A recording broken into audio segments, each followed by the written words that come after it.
સિંગવડ તાલુકા પંચાયત કચેરીમાં પીવાના પાણી અને સ્વચ્છ સુવિધાના અભાવ અંગે રજૂઆત. સિંગવડ તાલુકા પંચાયતના ઉપપ્રમુખ નિરાલીબેન અમિતકુમાર બારિયા તેમજ તાલુકા પંચાયતના સદસ્ય દ્વારા તાલુકા વિકાસ અધિકારી શ્રી ભગોરાને તાલુકા પંચાયત કચેરીમાં રહેલી વિવિધ મૂળભૂત સુવિધાનો અભાવ અંગે લેખિત રજૂઆત કરવામાં આવી છે. રજૂઆતમાં જણાવ્યું છે કે તાલુકા પંચાયત કચેરી પરિસરમાં નિયમિત સફાઈ થતી નથી, જેના કારણે કચેરી, શૌચાલય તેમજ વિવિધ ઓફિસ રૂમોમાં અસ્વસ્થતાનું વાતાવરણ સર્જાયું છે. કચેરીમાં આવતા અરજદારો, કર્મચારીઓ અને મુલાકાતીઓને આ પરિસ્થિતિના કારણે મુશ્કેલીઓનો સામનો કરવી પડી રહ્યો છે.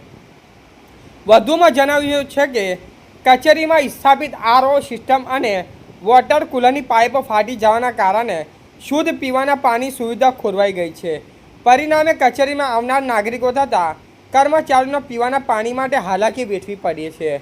રજૂઆતમાં એ પણ ઉલ્લેખ કરવામાં આવ્યો છે કે કચેરી વિવિધ ઓફિસમાં ડસ્ટબિનની પૂરતી વ્યવસ્થા ન હોવાના કચરો યોગ્ય રીતે એકત્રિત થતો નથી અને કચેરીના પાછળના ભાગમાં કચરાના ઢગલા જોવા મળી રહ્યા છે, જે સ્વચ્છતા અને આરોગ્યની દૃષ્ટિ ચિંતાજનક બાબત છે.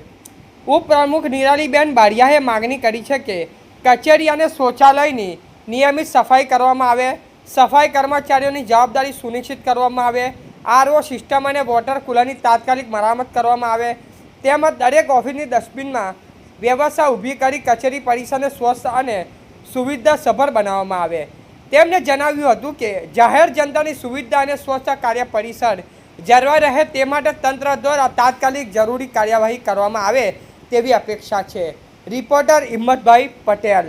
સમાચાર જોવા માટે ગુજરાત ડિવિઝન ન્યૂઝ ચેનલને like, share, subscribe, bell icon press button દબાવવાનું ના ભૂલશો. ધન્યવાદ.